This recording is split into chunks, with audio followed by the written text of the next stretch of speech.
Militer Rusia memperbarui informasi operasi militer khusus di Ukraina dalam 24 jam terakhir.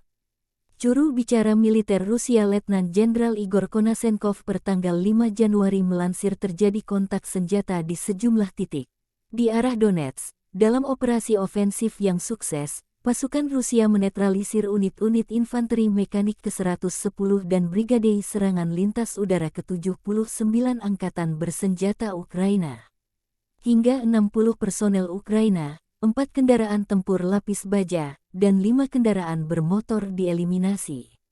Di arah Donetsk Selatan, serangan mendadak terhadap unit musuh di dekat Prechistovka, Republik Rakyat Donetsk berlangsung sukses.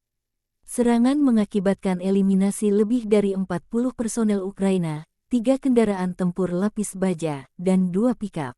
Jubir militer Rusia Letjen Igor Konashenkov melansir secara total, 359 pesawat terbang dan 199 helikopter, 2.834 kendaraan udara tak berawak Angkatan Bersenjata Ukraina dinetralkan.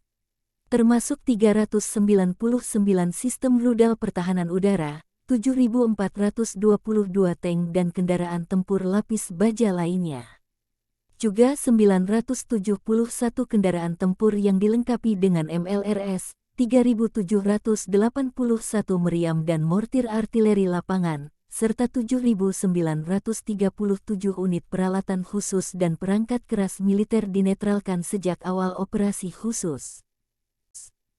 Dari kubu Kiev, juru bicara Staf Umum Angkatan Bersenjata Ukraina Oleksandr Stupun merilis perkembangan terakhir hari 316 sejak invasi besar-besaran Rusia dimulai.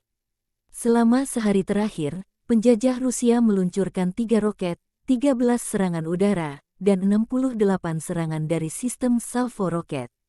Serangan menyasar infrastruktur sipil kota Bakhmut, Kostiantynivka dan Kurahov di wilayah Donetsk, Nikopol di wilayah Dnipropetrovska dan Kherson. Ada korban, luka parah dan wafat di antara penduduk sipil, kata Oleksandr Stupun.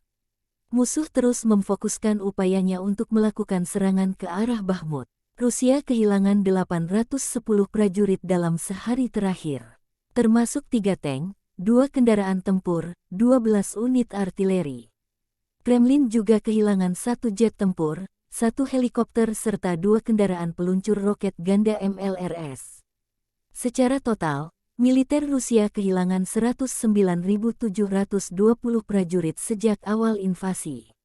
Termasuk 3.041 tank, 284 jet tempur serta 271 helikopter. Presiden Ukraina Volodymyr Zelensky bersumpah mengusir penjajah Rusia dari tanah air Ukraina. Zelensky terus menggalang dukungan dunia internasional terutama negara-negara barat bersatu membantu melawan pasukan Vladimir Putin.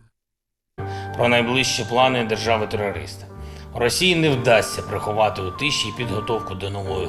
Terima kasih sudah nonton. Jangan lupa like, subscribe, dan share ya.